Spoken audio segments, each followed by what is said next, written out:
Narito tayo sa kaso ng Estado ng Florida versus Ashley MacArthur. Kaso 17 criminal felony, 5,844 kasama ang akusado, kanyang abogado at assistant state attorney. Yang una kong naisip na gawin ay mag-review at kailangan ko ng isang tao na kakatawan sa korte. Television at lumapit dito para pag-usapan ang paglalagay ng mga mikropono at kung ano ang nangyayari. Meron din tayong bisita dito, sandaling dumating at umalis. Pero halika dito at sabihin mo sa akin ang pangalan mo, Ted Rollins. Oh, kumusta ka? Ayos lang ba?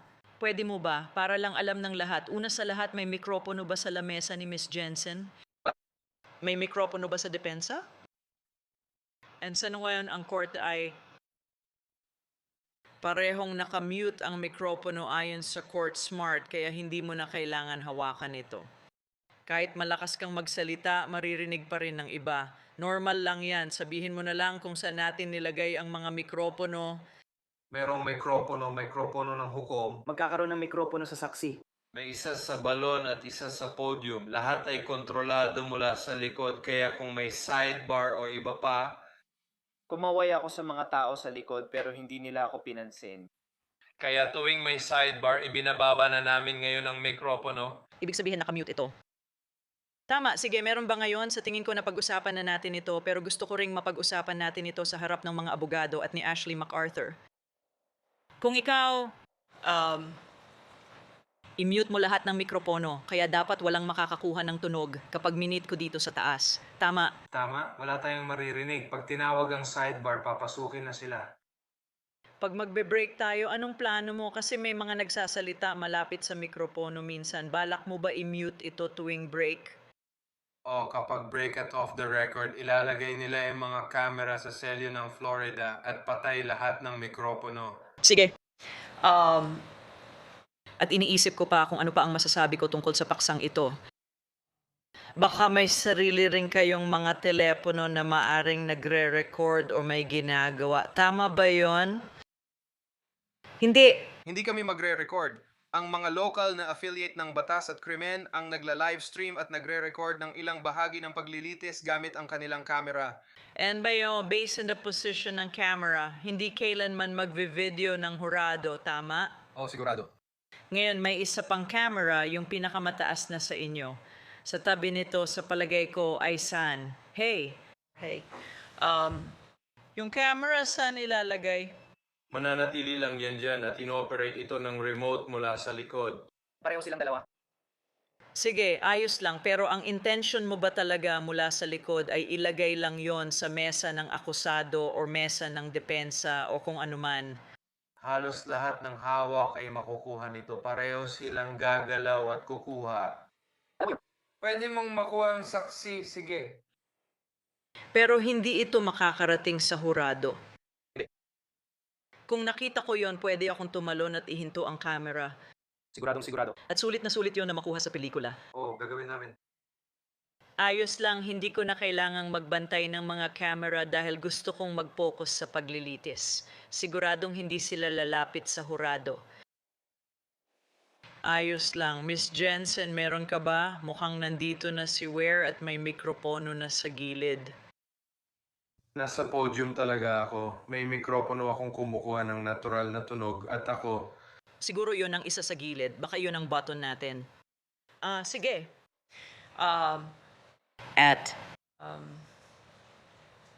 May maiisip pa akong iba mamaya. Ang huli kong gustong sabihin na nasabi ko na rin at alam kong naiintindihan ng lahat ng nasa media. Kahit ano mangyari, binibigyan natin ng chance ang mga tao na mapanood ito.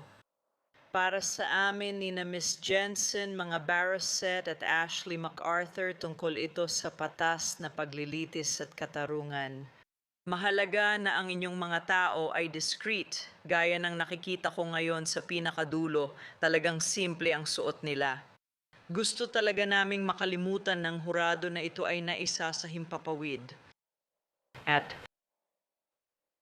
Sige, at may mga assistant din ako para tulungan ako manatili sa tamang landas.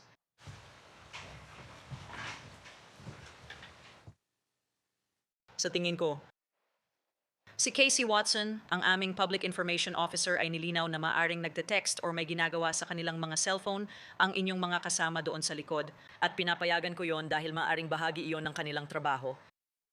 At ang huling paalala bago ko tanungin ang mga partido kung may mga tanong sila ay kahit na nakamute ang mga mikropono nila, mas mabuting huwag dito sa loob ng korte na maraming mikropono kayo mag-usap ng seryoso. Paalala lang, kahit alam kong lahat ay may mabuting intention at professional. Paalala lang yon. Miss Jensen, may ideya ka ba? Kailangan ko bang kausapin ang mga nanonood dito? Iba yon, pero kung may tanong ka, Walang judge. Ang concern ko lang ay yung magulong mga kable sa tabi ng cart. Alam mo na, siguro ganun na lang. Inilipat nila ang projector or cart ko kahit hindi naman gagamitin bukas. Kaya napansin ko na, At baka gawin ko yun sa umaga o pagkatapos. sige, pwede kong subukang maghanap para sa'yo. Sa pamunuan ng korte, baka may banig kaming pwedeng ilatag kung hindi nito masisira ang korte. Bukas pwede akong magtanong sa opisina ko kung walang iba. Baka hindi mo rin matapakan ang mga kable. Kung gano'n, ipaalala mo lang sa akin at pwede kong tingnan yon. May iba ka pa bang naiisip? Ginong Barry Borset? Hindi po kagalang-galang. Ginong John Barreset? Hindi po kagalang-galang. Sige, sa tingin ko ayos na tayo. Kakausapin ko na sila ngayon. Pag-usapan natin kung sino ang narito, nanonood ng paglilitis at kung ano ang nangyayari.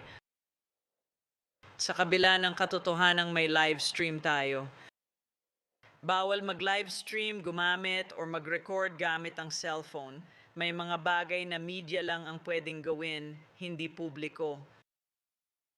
Opisyal na babala kapag nahuli kayong nagre-record, nagte-text, or may ginagawa ng security ng korte, tapos na kayo sa araw na yon. Kung gusto ninyong panoorin ang paglilitis, malugod kayong tinatanggap dito ngayon. Nakakaistorbo kapag may pumapasok or lumalabas ng silid ng korte maliban sa staff ng korte o depensa. Hindi staff ng korte ang tutulong, kundi opisina ni Binibining Hensen o Ginong Barreset. Hindi rin makakatulong ang seguridad ng korte. Papasok at palabas, lahat kayo ay napapalingon. Ganyan ang nangyayari kapag kayo ay tumatayo at nauupo. Sa paglilitis, madalas pumasok at lumabas kapag nagpapalit ng saksi o abogado. Kung kailangan mong magpahinga, tumawag, or may gagawin sa labas, yun na ang chance mo. Talagang hindi ko ito inirerekomenda dahil tuwing may lumalabas, lahat ay napapatingin.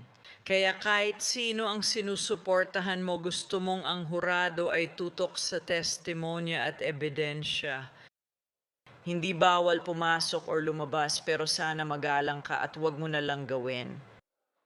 Kung makikita ninyong may staff na gumagamit ng telepono, trabaho nila yon. Pero bawal kayong gumamit ng telepono dito sa aking korte. Kung may problema, ayokong makita kayong nagre-react sa testimonya tulad ng pag-iling ng ulo or kung ano paman. Kapag ginawa mo yon, aalisin kita dito ngayong araw. Pwede tayong magsimulang muli bukas.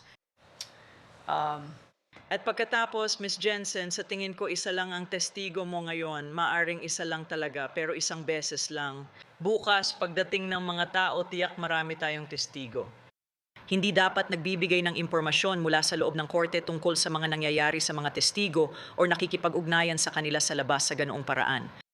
Kaya kung may kaibigan o kapamilya kang testigo, hayaan mo sila at huwag mong iulat o pag-usapan ito lalo na sa magdamag. Kahit maraming camera at pangyayari, huwag magbahagi ng impormasyon. Ginang Jensen, may gusto ka pa bang sabihin sa grupo? Ginong Barreset, wala po.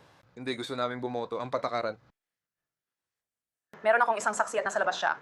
Sige, ang nag-iisang saksi. Para sa buong paglilitis, wala siya dito, nasa labas siya. Gusto ko lang masigurong walang saksi sa korte. Pati na rin ang mga saksi ng depensa, tama. Gusto ko lang siguraduhin na wala. Sige. Maraming tao dito. May iba pa ba? Ginoong John Barassi. Wala po. Sige, may mga motion kayong gustong ihain. Naghain ako ng motion para supilin. Ang una naming pahayag noong Oktubre 19, 2007 ang pahayag noong Oktubre 19, 2017. Malinaw ang argumento ko na si Ashley MacArthur ay nasa kustodya.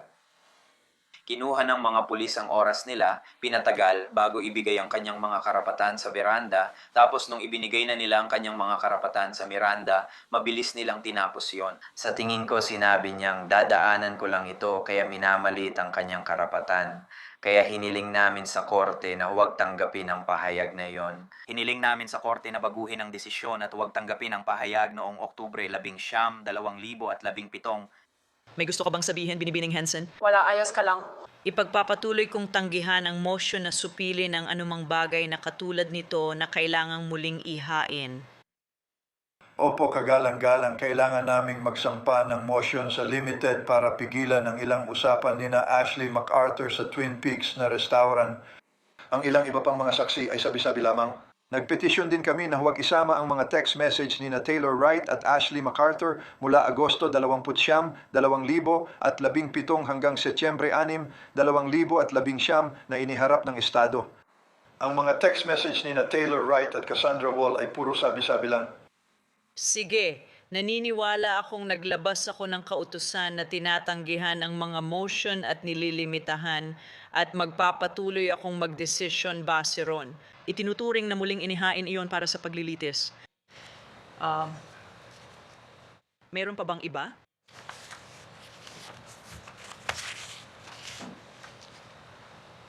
Ashley MacArthur, malaya kang makipag-usap sa iyong abogado anumang oras at may notepad ka rin. Paalala, huwag kang mag-react sa harap ng hurado. May tagubilin ako para sa hurado. Ginoo, hindi ko alam sino gagawa. Ginoong John Barossa, gusto mo ba akong magbasa?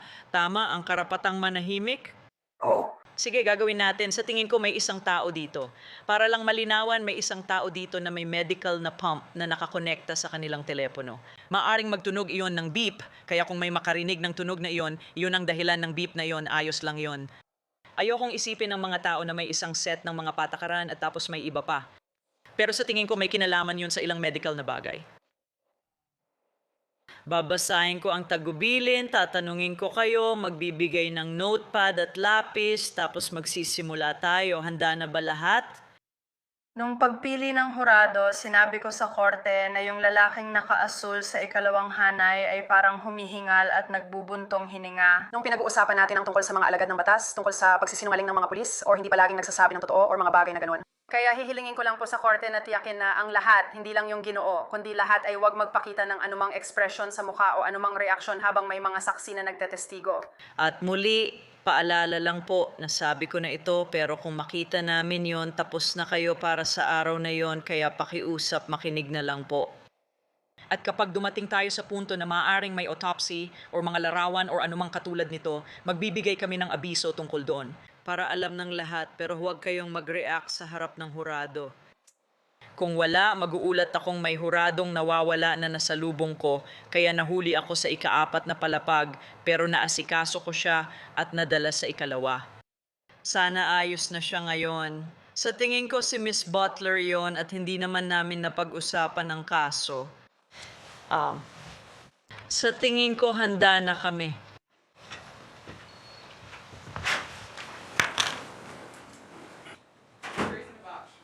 Sige, maupo na ang lahat. Nandito tayo para sa kaso ng Estado ng Florida laban kay Ashley MacArthur kasama ang akusado, ang kanyang abogado at ang Assistant State Attorney.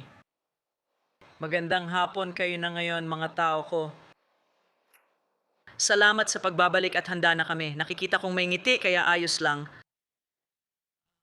Nandito na ulit tayo. At ang gagawin ko ay kakausapin ko kayo tungkol sa ilang bagay at babasahan ko kayo ng ilang mga tagubilin at sasabihin ko pa ang ilan pang bagay. Ipapasa ko na ito sa mga abogado. Nasa ilalim na kayo ng panunumpa. May lumapit ba sa inyo kaugnay ng kasong ito?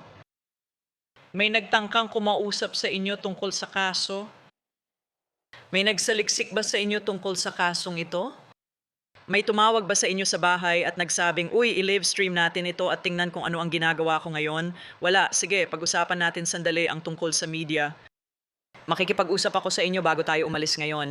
Pero may mga camera dito, may camera doon, may mga mikropono. Wala itong kinalaman sa inyo. Kung may kailangang umupo ng tuwid, ako yon. Kung may kailangang maglagay ng lipstick, ako yon. Hindi ikaw ang bibidyohan. Ayokong mag-alala kayo na may magtututok ng camera sa inyo habang nakikinig kayo sa kasong ito. Kaya kalimutan nyo na yon, ha?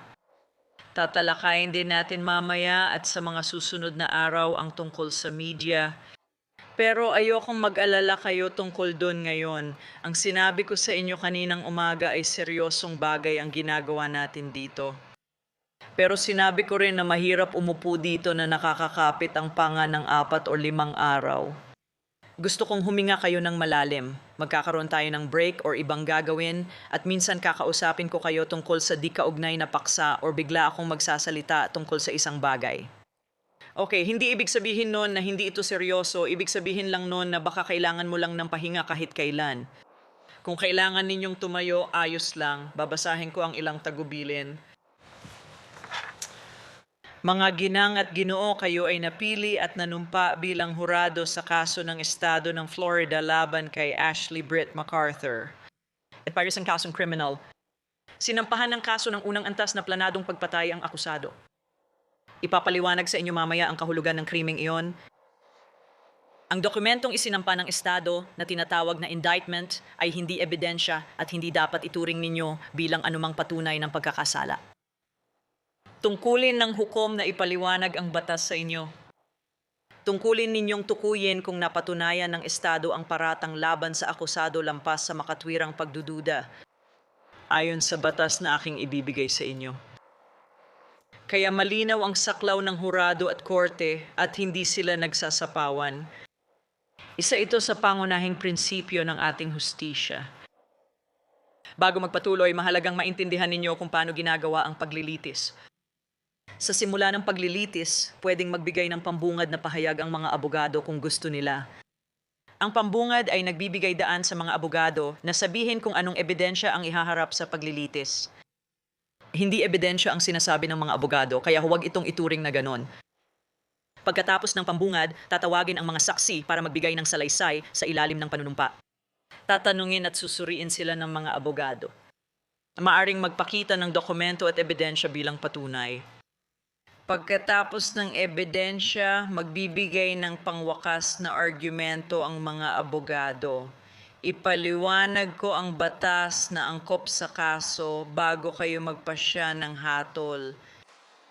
Hindi dapat kayo bumuo ng matibay na opinyon sa kaso hanggat hindi pa naririnig lahat ng ebidensya, argumento ng mga abogado at tagubilin ko sa batas. Hanggang oras na yon, huwag ninyong pag-usapan ang kaso sa isa't isa. Kasama na rito ang hindi pagtatanong sa mga security ng korte tungkol sa kaso o pagbibigay sa kanila ng pagkakataon na magkomento tungkol sa kahit ano, kaya kasama rin sila doon. Ang inyong hatol ay dapat ibatay lamang sa ebidensya o kakulangan ng ebidensya at sa batas. Ngayon, inuutusan ko kayo na huwag makipag-usap kanino man, kabilang ang inyong mga kapwa-hurado tungkol sa kaso. At ibig sabihin nito, dapat iniwan nyo na ang inyong mga cellphone sa likod or kung ano man ang dala nyo. At may dahilan kung bakit natin ginagawa yan. Para iwas tukso maghapon, pero alam kong sa gabi babalik din kayo sa gadgets. Kaya tiwala tayo sa isa't isa. Walang komunikasyon, ibig sabihin walang email, text, tweet, blog, or anumang uri ng pakikipag-ugnayan.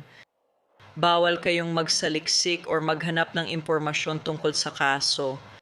Kung may lumabag sa mga patakaran, ipaalam agad sa akin sa pamamagitan ng seguridad ng korte habang ang paglilitis. Magkakaroon tayo ng mga pahinga at papayagan kayong maghiwa-hiwalay at gawin ang inyong mga personal na gawain sa mga oras ng pahinga. Bawal ninyong pag-usapan ang kaso o hayaang may magsalita tungkol dito sa inyo o sa inyong harapan.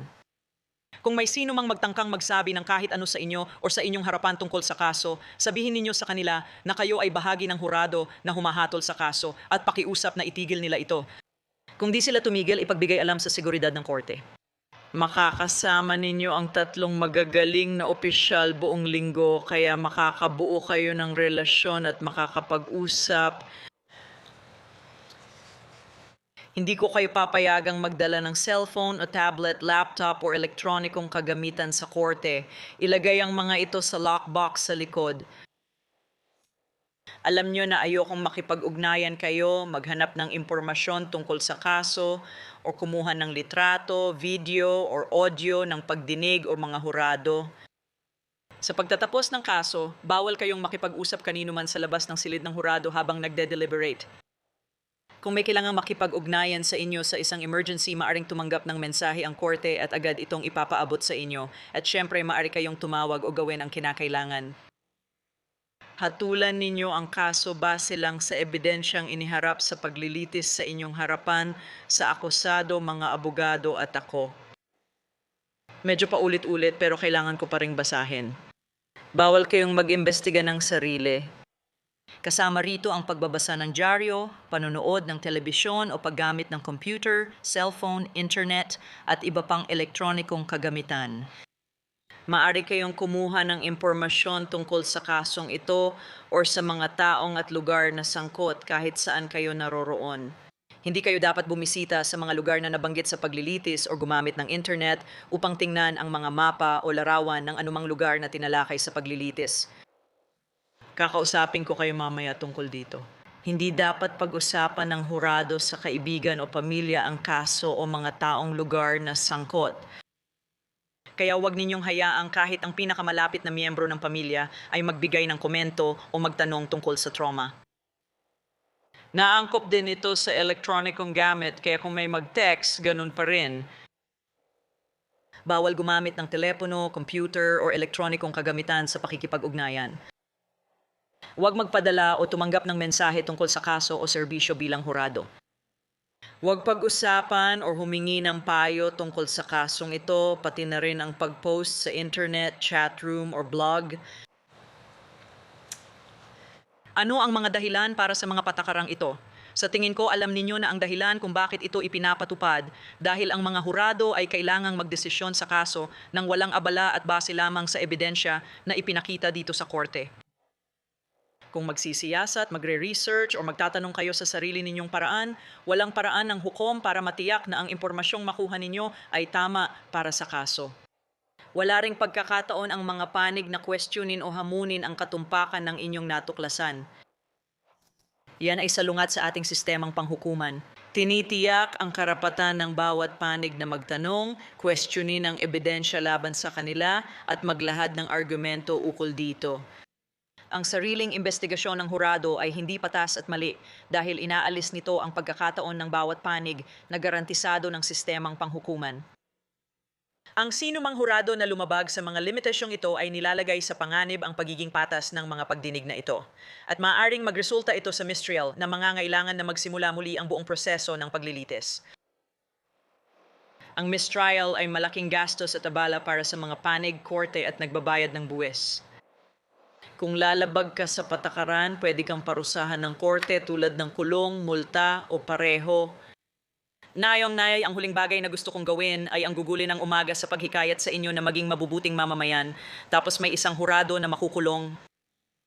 Alam kong gets ninyo seryoso ito. Ang akusado sa kasong kriminal ay may karapatang manahimik. Hindi kailanman tungkulin ng akusado na patunayan ang kanyang inosente dahil may karapatan siyang manahimik. Hindi pinapayagan ng hurado na magbigay ng anumang palagay ng pagkakasala at ang katotohanang hindi tumestigo ang akusado ay hindi dapat makaapekto sa inyong hatol sa kahit anong paraan. Sanay ang mga abogado sa alituntunin ng ebidensya at proseso ng paglilitis. Tungkulin din nilang maghain ng nararapat na pagtutol. Kung may pagtutol, huwag hulaan o isipin ang dahilan. Gayun din, kapag inaprobahan ko ang pagtutol, huwag ninyong hulaan kung ano ang mangyayari kung hindi ito inaprobahan o kung ano ang sasabihin ng saksi kung siya ay pinayagang sumagot. Sa paglilitis, kailangan kong makausap ang mga abogado ng pribado para talakayin ang mga desisyong ako lang ang gagawa. Imposibleng mahulaan kung kailan kakailanganin ng ganitong pag-uusap o kung gaano ito katagal kapag nangyari. Isasagawa ito sa paraang kukonsumo lang ng kaunting oras ayon sa kailangan para sa patas at maayos na paglilitis. Sige, may ilan pa akong ibang bagay. Una sa lahat, may pumasok kanina at natural lang sa tao na lumingon at tumingin. Sinabi ko na mga kaibigan, pampublikong korte ito, pampublikong access. Hiningi ko sa mga tao na intindihin at huwag gumalaw maliban kung nagpapalit ng saksi or abogado. Pero gawin niyo ang inyong makakaya. Kung may gumagalaw dito, hindi yon mahalaga. Ang mahalaga ay lahat ng nasa harap. Minsan interesado ang mga hurado sa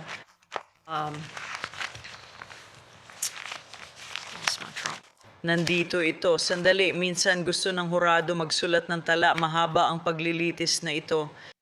Tulad ng sinabi ko, hindi ako sigurado kung kailan eksaktong matatapos ito, pero matatapos ito bago mag-Biyernes. May notepad at lapis kami na pwede ninyong gamitin at ipapamahagi namin iyon mamaya kung gusto ninyo. May ilang paalala kapag magsusulat ng tala. Likas sa tao na tumingin sa papel kapag nagsusulat at maaring may mamiss kayong reaction sa witness stand. Mag-ingat sa pag-angat ng ulo dahil gusto ninyong manood at suriin ang kredibilidad ng mga saksi. Mahalaga ang panunood, hindi lang pakikinig. Ang isa pang bagay, ang pagsulat ng tala ay hindi ibig sabihin na mas mahalaga ito kaysa alaala ng ibang hurado. Kaya kung naisulat mo na pula ang medyas at naalala ng lahat na asol ang medyas, hindi ibig sabihin na mas tama ang naisulat mo dahil lang naisulat mo ito.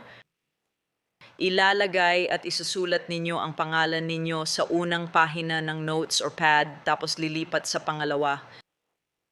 Hindi ninyo dadalhin ang mga ito sa likod hanggang hindi pa tayo nagde-deliberate. Sa ngayon, iiwan ninyo lang ang mga ito, walang hahawak sa inyong mga notes. At sa gabi, sina Renee o Parker ang sino sila, mga clerk ko. Sila ang magse-secure ng notes nyo, walang magbabasa at sisirain din ito matapos ang kaso kaya confidential ito. Mag-ingat lang sa mga paalalang binigay ko kung magsusulat kayo ng notes. May gusto ba ng notepad?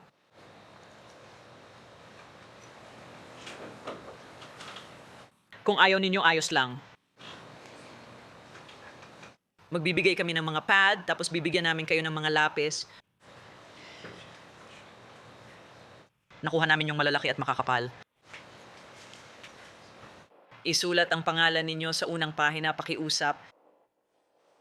Pero kung pipiliin ninyong hindi magsulat ng mga tala, kayong lahat pareho lang, kung magsusulat man kayo or hindi, mahalaga na magbigay kayo ng buong pansin. Dahil babalik kayo sa silid ng hurado sa dulo ng linggo, isang bagay ang ngayon ay malinaw na. Sa loob ng ilang araw, baka inaalala ninyo ito kaya makinig kayong mabuti. Makakatulong kung alam ninyo ang aasahan ngayong linggo. Maaring mag-break tayo or hindi dahil sa tingin ko sana mapaalis ko kayo ng mas maaga. Pero kadalasan, ang gagawin natin ay papasok kayo, magsisimula tayo, at magkakaroon kayo ng break mga 10:30, isang comfort break. At saka pala, dapat ay may mga merienda at tubig doon sa likod para sa inyo. Kung gusto nyo ng Coke or iba pa, okay lang. Pwede namin kayong samahan kumuha, pero mas madali kung may merienda na ron. Pupunuin namin uli ang mga iyon tuwing tanghalian araw-araw. Kayo ang mag-order para sa tanghalian at kami na ang bahala sa gastos ng county. At bibigyan ko rin kayo ng break sa hapon. Pero ang pinakagusto kong malaman ninyo ay kung nakaupo kayo dyan at tumitingin sa orasan na iniisip, kaya ko pang maghintay hanggang break, huwag ninyong gawin iyon dahil gusto kong nakatutok kayo. Kung kailangan ng break, itaas lang ang kamay. Kung kailangan tumayo ng kahit sino, ayos lang din. Kayo ang mga tao ko, aalagaan ko kayo, kailangan nyo lang akong sabihan. Kung hindi ninyo marinig ang isang bagay, ipaalam lang sa amin. Kapag may inilagay kami sa screen at hindi ninyo makita, sabihin lang ninyo, sige. Huling ilang bagay na lang. Nakikita ninyo ako dito sa harap, nasa computer ako, hindi ako nasa eBay at hindi rin ako nasa Delta website. Kung nagtataka kayo, kaya kong tingnan ang files, makipag-ugnayan sa opisina at pumirma ng utos gamit ang computer. Nagsusulat ako ng tala sa paglilitis. Narito sina Renee at Parker na mamahala sa ebidensya at listahan ng mga saksi at minsan ay kumukonsulta ako kay Renee. At nandito rin ang aming court reporter, kadalasan ay iba-iba ang court reporter namin bawat araw. Kung tatawagin kayong lumapit sa hukom, siguraduhin nakamute ang mga mikropono. Ginagawa namin yon para mag-usap ng hindi nyo naririnig at hindi na kailangang paalisin kayo. Tuwing pinapalipat ko ang 15 tao, matagal ang inaabot, kaya kung maaari nating gawin ito dito sa harap, gagawin natin. Karaniwan sa tao ang makinig sa usapan ng iba, pero huwag ninyo itong gawin. Magandang pagkakataon ito para tumayo at mag-unat. Sige, nasabi ko na lahat. Naiisip ko si Binibining Jensen, ikaw na ang bahala.